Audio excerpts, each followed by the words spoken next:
आपको आपकी जिंदगी के लिए छोटे छोटे कुछ 4 नियम बताना चाहता हूं और ये 4 नियम का पालन आप सब करिए। मैं आपको विनम्रतापूर्वक लेकिन विश्वास से कहता हूं कि ये 4 नियम का जो भी पालन करेगा जिंदगी में बीमारी और रोग उसको कभी आएंगे नहीं। आप भी अगर ये पालन करेंगे तो बहुत अच्छा होगा। मैं भी करता हूं मेरे जीवन।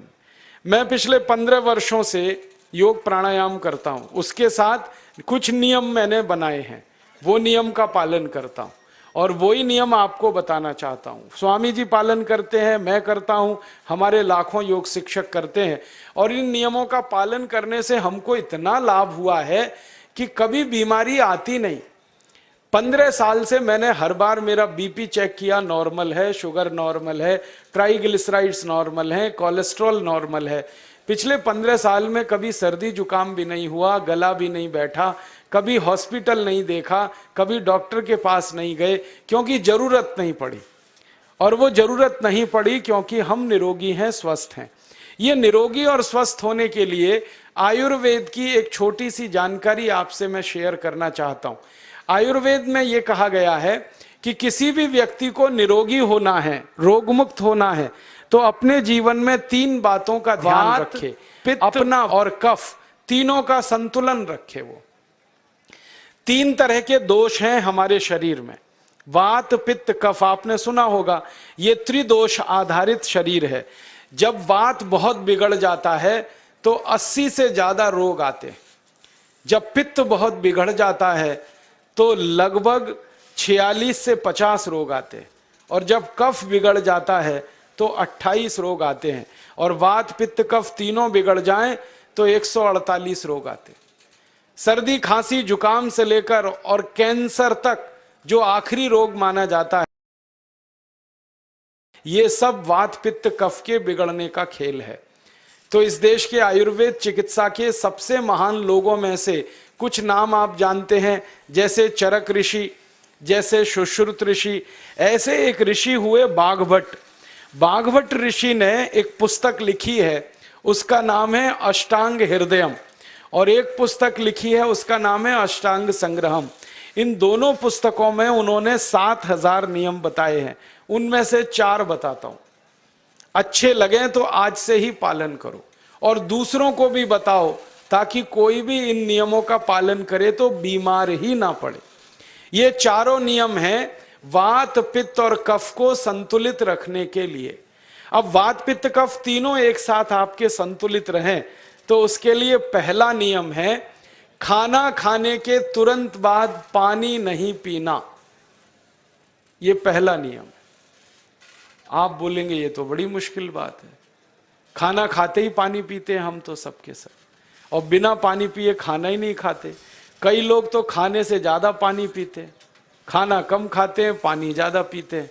ये खाना खाने के बाद पानी कभी भी नहीं पीना, क्योंकि महर्षि बाघभट्ट कहते हैं भोजनांते विषम वारी, माने भोजन के अंत में पानी पियो तो जहर के पीने के जैसा है। इसलिए वो कहते हैं कभी भी खाने के तुरंत बाद पानी मत पियो। अब आप मुझे पूछोगे कारण बता दो। कारण मैं बताना चाहता हूं सरल भाषा में। हम जब खाना खाते हैं ना तो पेट में सारा खाना इकट्ठा होता है। पेट में एक स्थान होता है, उसको हम कहते हैं जठर।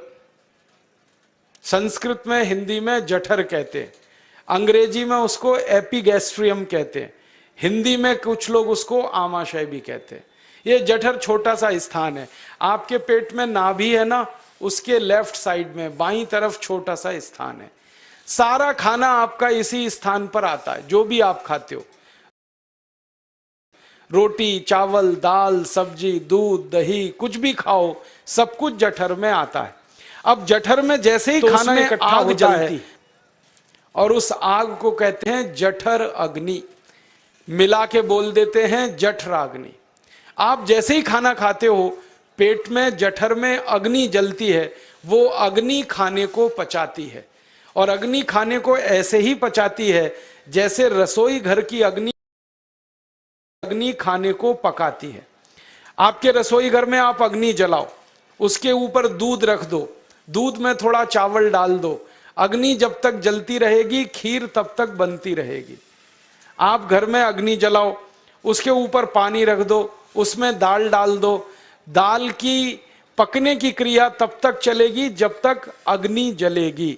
ऐसे ही पेट में होता है, जैसे ही आपने खाना खाया पेट में अग्नि जलती है, और जब तक अग्नि जलती है तो खाने के पचने की क्रिया चलती है। जैसे रसोई घर में खाना पकाते हैं वैसे ही पेट में भी खाना पकता है, इसी को हम पचने की क्रिया कहते हैं, अंग्रेजी में उसको डाइजेशन कह देते हैं। तो आपने खाना खाया, पेट में अग्नि जल गई, अब वो खाने को हजम करेगी, पचाएगी। अब मुझे एक प्रश्न का उत्तर दो आप, कि जैसे ही आपने खाना खाया पेट में अग्नि जल गई और वो खाने को पचा रही है, तुरंत आपने गट गट गट गट पानी पी लिया और खूब ठंडा पानी पी लिया, बर्फ मिलाया हुआ पानी पी लिया, फ्रिज का पानी पी लिया, क्या होने वाला है? अग्नि जलेगी कि बुझेगी? अग्नि के ऊपर पानी डालो तो अग्नि और पानी की दोस्ती नहीं है, दुश्मनी है। पानी अग्नि को बुझा देता है। तो आपने खाना खाया, अग्नि जली, पीछे से गटगट पानी पी लिया, अब अग्नि शांत हो गई, अब खाना पचेगा नहीं, तो वो पेट में पड़ा पड़ा सड़ेगा, और सड़ा हुआ खाना 100 से ज्यादा विष पैदा करेगा, और वो 100 विष आपकी जिंदगी को नरक बना देंगे और जिंदगी भर आप बीमार पड़े रहेंगे। आपको मालूम है, कई लोग कहते हैं मुझे पेट में बहुत गैस बनती है। ये गैस उन्हीं को बनती है जिनका खाना हजम नहीं होता। कोई लोग कहते हैं कि मुझे पेट में जलन होती है, ये जलन उन्हीं को होती है जिनका खाना पचता नहीं। कोई कहते हैं कि मेरे पेट में एकदम गुम हो जाता है, फूल जाता है, ये सब वो लक्षण हैं जब खाना पचता नहीं। तो खाना पचेगा नहीं तो सड़ेगा, सड़ेगा तो विष पैदा करेगा, और वो विष आपको बीमार करेंगे। इसलिए महर्षि बागभट्ट ने कहा, खाना खाते ही पानी मत पियो। समझ में आया? फिर आप बोलोगे कितनी देर तक नहीं पिए? कम से कम 1 घंटे तक। 1 घंटे बाद पानी पियो। आप बोलोगे जी 1 घंटा क्यों? ये जो अग्नि जलने की क्रिया है ये लगभग 1 घंटे तक ही चलती है पेट में, उसके बाद अग्नि अपने आप शांत हो जाती है, उसके बाद पानी पी लो। तो खाना अगर 10 बजे खाया तो 11 बजे पानी पियो, 11 बजे खाया तो 12 बजे पियो, 12 बजे खाया तो 1 बजे पियो, 1 घंटे बाद पानी पियो। अब आपके मन में यह सवाल आ सकता है कि खाना खाने के पहले पी लें क्या? हाँ पी लो, 40 मिनट पहले पेट भर के पानी पी लो। 10 बजे खाना खाना है, 9:20 पे खूब पानी पी लो, जितना पी सकते हो। 11 बजे खाना खाना है, 10:20 पे पी लो, खूब पानी पी लो, 40 मिनट पहले। आप और एक सवाल पूछ सकते हो कि अच्छा ठीक है, खाने के बाद पानी तो नहीं पिएंगे, कुछ और पी सकते हैं क्या पानी को छोड़कर? तो उसके लिए बागभट्ट जी कहते हैं कि खाने के तुरंत बाद अगर पीना है तो दही की लस्सी पियो, मट्ठा।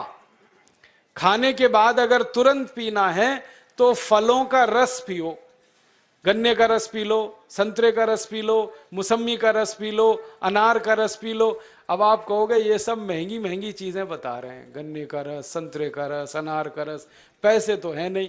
तो सबसे सस्ता रस है नींबू का ही रस पी लो, शिकंजी बना के पी लो, वो तो सबसे सस्ता है। तो खाना खाने के बाद या तो दही की लस्सी पियो या रस पियो। और एक तीसरी चीज है, दूध पी सकते। तो खाने के तुरंत बाद पीना है तो दही की लस्सी या मट्ठा, खाने के तुरंत बाद पीना है तो कोई फल का रस, खाने के तुरंत बाद पीना है तो दूध। पानी 1 घंटे बाद पियो। और अगर एक बात ध्यान रखो तो अच्छा है कि सवेरे खाना खाते हैं जिसको हम ब्रेकफास्ट कहते हैं, नाश्ता, तो फलों का रस पीना अच्छा, दोपहर को खाना खाएं तो लस्सी और मट्ठा पीना अच्छा, और रात का खाना खाएं तो दूध पीना अच्छा।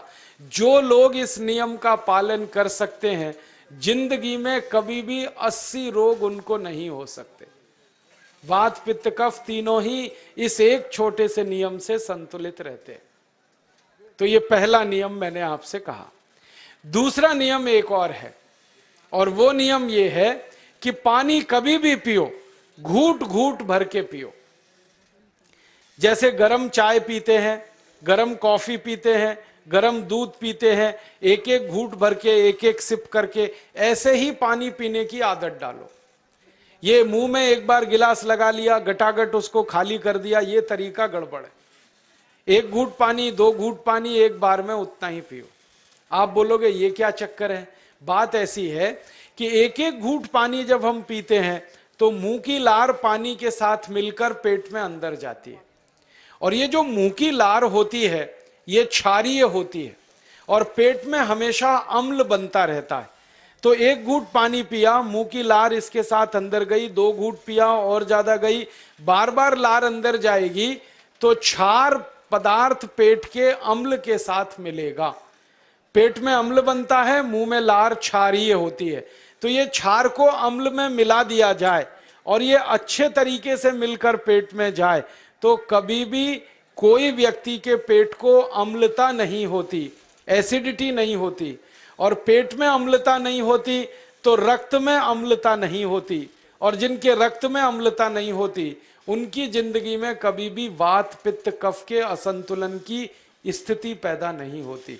इसलिए पानी घूट घूट करके पीना। मैं आपको एक छोटा सा मेरा ऑब्जर्वेशन बताता हूं, परीक्षण। आप भारत देश में या दुनिया में कहीं भी जाओ, मनुष्य को छोड़कर पशु पक्षियों को देखना शुरू करो, वो पानी कैसे पीते।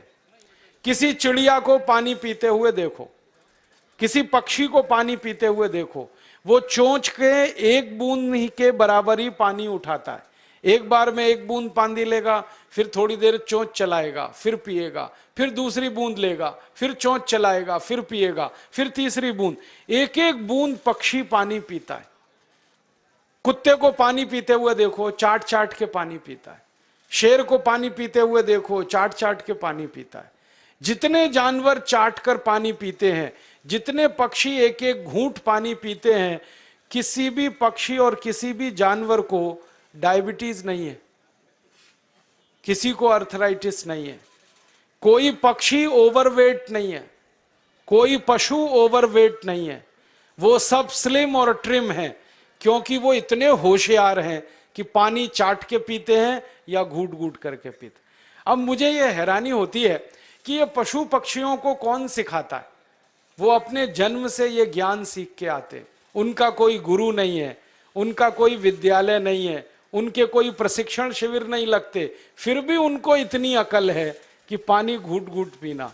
और हम ये मनुष्य जिनके इतने गुरु, इतने विद्यालय, इतने कॉलेज, सीखने वाले, सिखाने वाले, और हम मूर्खों के मूर्ख गटागट गटागट पानी पीते रहते।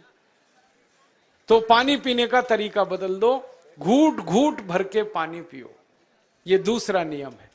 तीसरा नियम है कि जिंदगी में कितनी भी प्यास लगे, ठंडा पानी कभी मत पियो। बर्फ डाला हुआ पानी, फ्रिज में रखा हुआ पानी, वाटर कूलर का पानी जिसका तापमान बहुत कम है, ये कभी मत पीना। क्यों? क्योंकि शरीर आपका गर्म है और पानी ठंडा है। अब होता क्या है वो मैं समझाता हूं सरल भाषा में। पेट तो गर्म है, अब इसमें ठंडा पानी डाल दिया आपने, तो अंदर झगड़ा होता है। और झगड़ा क्या होता है? या तो पानी पेट को ठंडा करेगा या पेट पानी को गर्म करेगा। अगर पानी ने पेट को ठंडा कर दिया तो पेट के ठंडा होते ही हृदय ठंडा होता है, हृदय के ठंडा होते ही मस्तिष्क ठंडा होता है, मस्तिष्क के ठंडा होते ही आदमी ठंडा होता है, और आदमी ठंडा होते ही राम नाम सत्य होती है। आपको मालूम है, जब शरीर ठंडा पड़ जाता है तो घर में भी नहीं रखते, निकाल के बाहर सड़क पे रख देते। जो घर आपने बनाया अपनी मेहनत से, शरीर के ठंडा पड़ते ही निकाल बाहर करते हैं उस घर में से, और फिर चिल्लाने लगते हैं, लेके जाओ, जल्दी लेके जाओ, इसको जला के आओ। माने ठंडे शरीर की इज्जत नहीं है। तो ठंडा पानी क्यों पी रहे हो भाई? बंद कर दो। कोई जानवर ठंडा पानी नहीं पीता, कोई पक्षी नहीं पीता। तो आप ये ठंडा पानी पीना बंद करो, सादा पानी पीना शुरू करो। और गर्मी के दिनों में बहुत अगर आपको तकलीफ है तो मिट्टी के घड़े का पानी पी लेना, फ्रिज का और बर्फ का नहीं पीना। ये तीसरा नियम है। और चौथा और आखिरी नियम है कि आप सवेरे ही सवेरे जब सोकर उठते हो तो सबसे पहले पानी पियो। जैसे ही आपकी आंख खुल गई तो पहले 2-3 गिलास पानी पी लो, उसके बाद आप टॉयलेट में जाओ। उठते ही पानी पियोगे तो 2 फायदे हैं। पहला फायदा यह है कि पानी पेट में जाकर बड़ी आंत को साफ करता है, और जैसे ही बड़ी आंत की सफाई होगी पेट पे दबाव पड़ेगा और आप संडास घर में जाएंगे, 2-3 मिनट में पेट आपका साफ हो जाएगा। जिनका पेट सुबह एक बार में साफ हो जाता है उनकी जिंदगी में कभी रोग नहीं आता। इसलिए सुबह सुबह उठते ही पेट साफ होना जरूरी है। और उठते ही पानी पियोगे तो मुंह की जो लार है वो पानी के साथ मिलकर अंदर जाएगी। सुबह पेट में एसिड की मात्रा ज्यादा होती है, इसलिए लार का पेट में जाना बहुत जरूरी है। इसलिए सुबह उठते ही पानी पीना बहुत जरूरी है। ये 4 नियम हैं आयुर्वेद के। पहला नियम, खाना खाने के 1 घंटे बाद पानी पीना। दूसरा नियम, पानी को हमेशा घूट घूट भर के पीना। तीसरा नियम, कभी भी जिंदगी में ठंडा पानी नहीं पीना। और चौथा और आखिरी नियम, सवेरे उठते ही सबसे पहले नियमों का पालन जो भी अपने जीवन में कर सकता है वो वात पित्त कफ तीनों को संतुलित रख सकता है। और जिसका वात पित्त कफ संतुलित है उसके जीवन में बीमारी नहीं आती है, और जो बीमार नहीं पड़ते हैं वो स्वस्थ और तंदुरुस्त और सुखी रहते हैं। उनकी जिंदगी का खर्चा कम होता है और देश का भी बहुत सारा पैसा बचता है। आपको शायद मालूम है या नहीं, 1 साल में हम जब बीमार पड़ जाते हैं भारतवासी, तो साल का करीब 6 लाख करोड़ रुपया हमारा खर्च हो जाता है उन बीमारियों का इलाज करने।